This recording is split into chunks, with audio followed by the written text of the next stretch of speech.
একদিনের কথা, বনের মধ্যে একটি ছোট্ট খরগোশ বাস করত।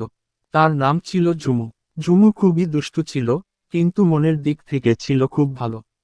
একদিন ঝুমু বনের মধ্যে খেলতে খেলতে হঠাৎ একটা বড় গর্তে পড়ে গেল। গর্তটা এত গভীর ছিল যে সে নিজে থেকে উঠতে পারছিল না। সে খুব ভয় পেয়ে গেল এবং কান্না শুরু করলো।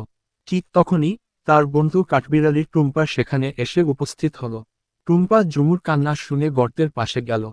সে বলল, ঝুমু, ভয় পেও না, আমি তোমাকে এখান থেকে বের করতে সাহায্য করব।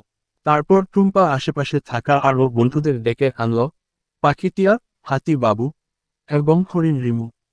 তারা সবাই মিলে গাছের লতা এবং দড়ি দিয়ে ঝুমুকে গর্ত থেকে টেনে বের করল। ঝুমু যখন গর্ত থেকে বের হলো, তখন সে খুব খুশি হলো এবং তার বন্ধুদের ধন্যবাদ দিল।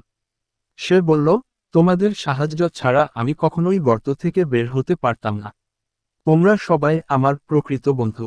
তারপর থেকে ঝুমু বুঝতে পারল যে বন্ধুদের সাহায্য করা ও তাদের পাশে থাকা খুবই গুরুত্বপূর্ণ।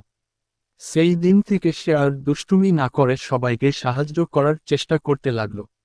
এভাবেই ঝুমু ও তার বন্ধুদের বন্ধুত্ব আরও গভীর হলো এবং তারা সবাই মিলে বনে অনেক আনন্দের সময় কাটাতে লাগলো।